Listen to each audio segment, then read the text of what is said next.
Nice sweater. You're looking sharp.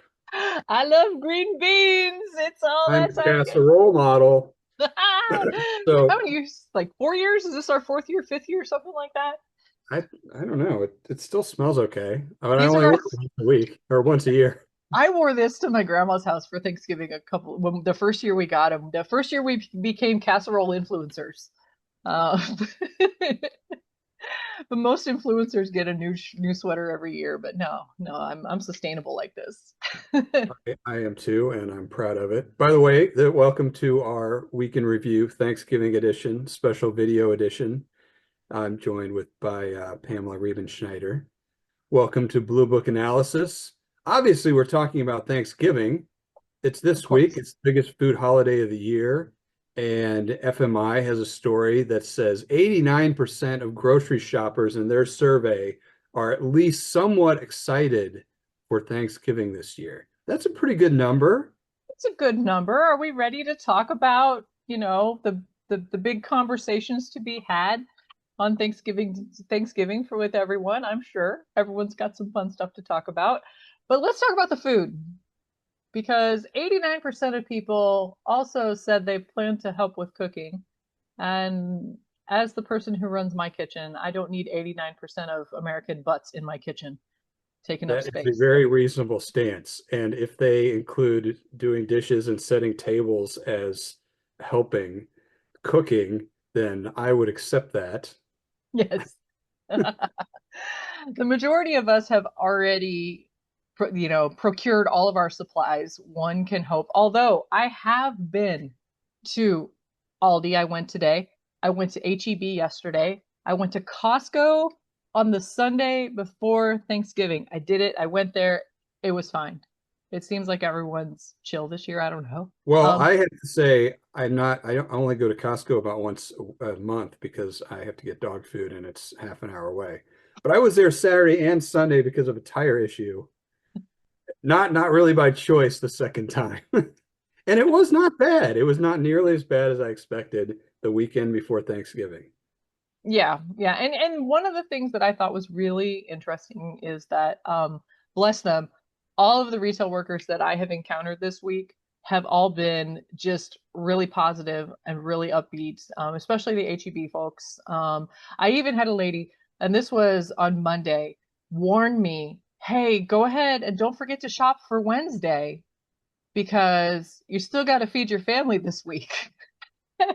Like, you know what? Honestly, that's really good advice because I already bought that turkey. I already bought the stuff for Thanksgiving dinner. We're eating cereal for the rest of the week as far as I'm concerned. I've got big game in mind, and I don't have any more room in my fridge for anything else. That is understandable. How do you feel about traditional foods at Thanksgiving? Because there seems to be some younger than Gen X generations that like to experiment with Thanksgiving. That doesn't seem like a good idea to me. I saw a video that I think is spot on because people, and I feel like especially Gen X and older, feel like tradition is tradition and we don't experiment on Thanksgiving. I want my turkey, I want my green beans, I want my sweet potatoes, I want my actual mashed potatoes. And if you want to like go out on a limb and try something new or try one of those TikTok recipes, because 84% of people Gen Z and younger have tried something they saw on social media. I used that stat in an interview I just did last week, and I believe that. But Thanksgiving is not the time to bring something weird. Friendsgiving is a time to bring something weird. I even saw someone who's like, we should just get rid of the turkey out of all of Thanksgiving and just have it sides, like all sides, no main. And I vehemently oppose that. No That is a thanks. good Friendsgiving plan. For Right? Thanksgiving, you don't get invited the next year if you do something like that. You don't get invited next year if you don't. Wait, somebody's got to make the main thing. Yeah. Whether I've even seen some people who are like, we don't do turkey, we don't like turkey because turkey, we would rather have ribs. And I'm like, honestly, if the whole point is to get together and to have a meal that everyone enjoys, sure, but not in this house. I need turkey. I gotta have it. But Yeah, according well, to there's also the trend of the second protein, which I think is a good trend. I've seen people have some kind of beef dish on the side, maybe some salmon. Ham goes along with turkey very well. I would totally endorse that as long as turkey is still the star.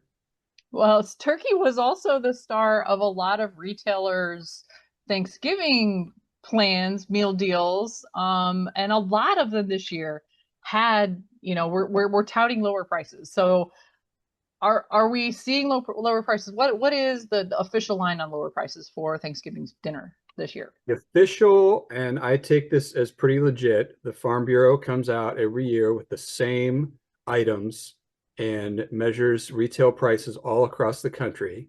And they're saying for the average cost for 10 people is just above $55, down from 58 last year, down from 61 the year before. The highest ever was in 2022 when we saw the most inflation. I think that's legit, but it also has an item by item, and that is interesting to look at because by far the biggest Thanksgiving expense is turkey, and it is down 16% this year from last year. And so that makes the overall meal much more affordable. But Yeah. item to item, there's some increases, some big increases. And Like I think that you that always look at the produce ones. yeah, I mean I think a lot of these meal deals, especially the one was it Walmart that came out with their $40 Thanksgiving and everyone's like, "Look, Walmart's got it for $40." But then when you actually dug into it, it was way fewer items than the year before, a little skimpflation on there that people don't appreciate. And the Farm Bureau, like you said, I believe that they're one of the most neutral comparisons, but it needs an asterisk because the biggest expense of your dinner being down 16% and turkey is highly dependent on the commodity market as far as feed goes. It's just like chicken and pork. So to see that go down, because I'm looking at it and I'm like, ooh, the 1 pound veggie tray up 61%. A gallon of milk is up 16%. Okay, who eats frozen peas with their Thanksgiving? That's on their list. That's up 17%. I'm gonna strike that from the You can list. just make guac out of it. Yeah, right. That's when you don't get invited again if you Yeah. come with a frozen pea guacamole to a function. So there are a few things. 3 pounds of sweet potatoes up 37%. Let's talk about volatility. What's up with that? So when we dig into the numbers, you can see how some consumers are going to say, "Hey, wait a minute," and but a lot of people get their turkeys for free from the retailers because I got a turkey for free from someone who bought a ham and didn't want the turkey. So they're like, "Hey, do you want this turkey?" And I was like, "Absolutely. I'm on a budget." So there are ways to massage and maneuver this around. But to say overall the cost is down, I think a lot of consumers are going to be like, wait a minute, I'm not sure that's what my budget reflects. Well, they're yes, but they're not saying the cost is up and the cost does not hurt like it did 3 years ago. Yeah, 3 years That's ago, where it yeah. hurt. And another thing, one of the things that we talked about for the last couple of years is consumer pain at the grocery store, and food inflation creates pain for everyone because everyone buys food. And I don't think I've ever seen a year with more retailers promoting deals for Thanksgiving. And so that means they're listening, they're hearing, they're adjusting. Even if they have to do some skimpflation, they're still appealing to the value. And so I think they get some credit for that. They should get some credit for that because they're actually listening to their customers and reading the room. Well, and there's ways to talk about this message as well because we've talked about this before. There's skimflation, but then there's also, do you need a 20-pound turkey? Let's talk about food waste. And my family of four, which includes two very competitive athletes, growing teenage boys, we had an 11-pound turkey and it was plenty. And we still have leftovers. Like we do a pregame on Sunday before Thanksgiving so that I have enough to make the gravy for actual Thanksgiving when I take it to my in-laws' house. And an 11-pound turkey was fine for my family, and we're not like this massive pile of meat that you're trying to figure out how to use and end up throwing away. So there are ways to spin that message to make it make people realize that perhaps you don't need to make all of the food all at once, and maybe spend a little less on this, or plan ahead on some of these things, and catch a value. Like I went to Aldi and got the canned green beans because some people prefer canned green beans. I have some fresh in my fridge as well. I have some fresh mushrooms as well. But you know what? For this green bean casserole, some people really appreciate the texture of canned green beans. I got them for 50 cents. 50 cents a can at Aldi, and I got some for 50 cents a can to donate to a canned food drive for the basketball team at HEB. So if we're paying attention and watching the sales, there are ways to massage this around. Oh, for sure. But the frozen peas are up 17% Absolutely on the Farm Bureau list. Be Absolutely not. We careful need to with those. strike that from the list. They just keep it on the list for continuity because Yeah, yeah, I don't know who's doing this. no, it's terrible. Well, you mentioned Walmart, and since we've talked last, they have announced a new CEO. How about that? Yeah, wow. Wow. A lot of changes. Kroger's got a new CEO, Walmart's got a new CEO, Target has a new CEO. What's going on with these retailers here? We've got a lot of changes happening, but Walmart is actually doing well right now. I wouldn't say the same for Kroger and Target. No, Target got hammered, and a lot of people pointed out how they compared to their mass rival in Walmart. And Walmart beat their numbers in the quarterly report last week, and they're attributing a lot of it to e-commerce and e-commerce growth. We identified this several years ago. How are they going to invest in e-commerce, and what are they going to do? And Walmart seems to have really struck the right nerve. And then we have Kroger, who's changing direction. They are Yeah. they're shutting down some of those Ocado robot AI hubs that they have. You know, this is the same conversation we seem to have every time I come on here and talk about it, where we're talking about like retailers are going to hit a critical mass on e-commerce and have to find the profitability in it. And Walmart seems to have found its sweet spot when it comes to profitability, where other retailers like Kroger stretched way out and did some outlandish things. The Ocado thing was huge. It was huge. It's like, we're going to build these massive things. And then they expanded into markets they didn't have physical presence in, like Florida. And then overnight, they decided to wrap it all up. They did here in Austin, where I used to see Kroger trucks, the Kroger delivery vans in my neighborhood. I looked at buying my groceries from them, and it was going to be 50% more than just going to the store or even having HEB deliver.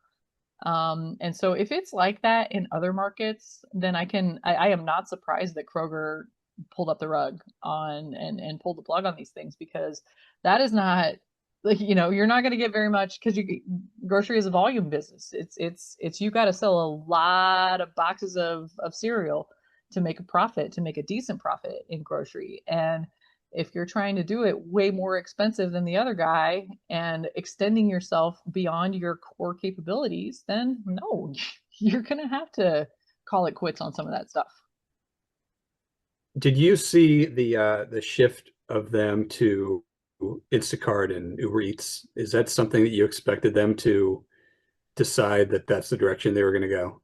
It looks like that's the direction things are going right now, because there's a lot of available labor as far as gig workers go. There's a lot of people who have lost their jobs who are looking to make ends meet.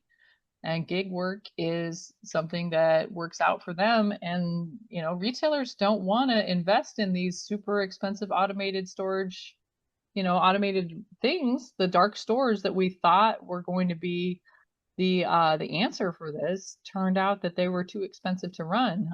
Some of the retailers that I see doing it, and I keep a really close eye, obviously, on HEB, and the store that's closest to me has one of these automated centers. And I still walk through the store, and there's those carts with the people.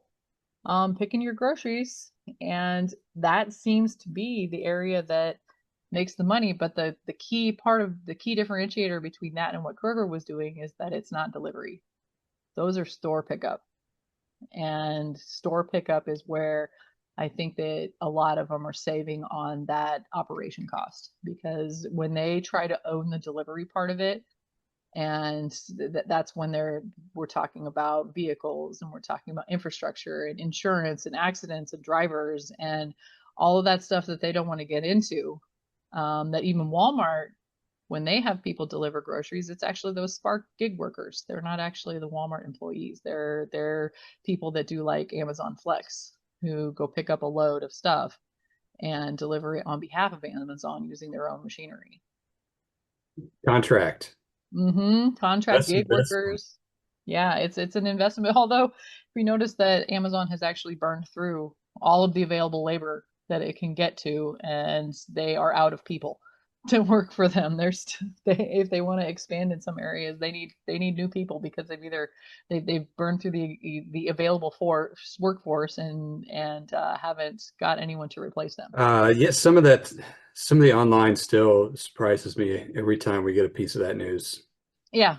Yeah. I mean, I run the concessions for my son's basketball team and they buy their stuff from Sam's and they do buy online and pick up because that way anyone can just go pick it up. And I so seldom pick up my groceries. I never do that. I still want to go into the store and look at the things and the HEB has had this crazy combo loco for the last like 3 weeks where you buy tamales and you get these amazing little cookies for free. And I can't give up that experience. And when I went to go to Sam's Club to pick up the order for the concession stand, and it's just like Gatorades and candy bars and whatever, I don't like it. I want to go in. I wanted to go in and see what was in there. And maybe there was a couple other things that I could add to the order. But I don't have a Sam's membership, so I couldn't do that. I'm a Costco girly. So I just, for me, and I think myself and a certain number of consumers still want to go into the store and see what's there. And I think retailers are still banking on that. Yeah, I think so too. And I wouldn't say I love the experience, but I prefer the experience because Yeah. there's always stuff there that I'm not expecting that I get inspiration, and that's just not duplicatable in the online experience. And then there's And someone to it, remind me it to, makes me spend more. It's better for them too, because I wasn't going to buy that. And oh, that looks really good. Holy cow, that cheese and salami. I'm in. yes. And then there's the lady that reminds you to feed yourself on Wednesday. Um, That is a good idea. because we all aren't going to fast the whole day and then wait for actual turkey day. All right. Well, small meals in preparation for the big day. So But that's our advice to our listeners who will be watching this right before Thanksgiving Thursday.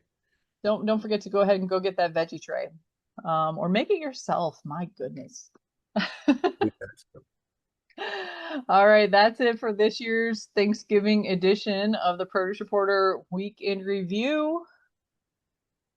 We'll be back again We'll next be month. back probably before Christmas, but we'll have to find some different sweaters. Yes. All right, see ya.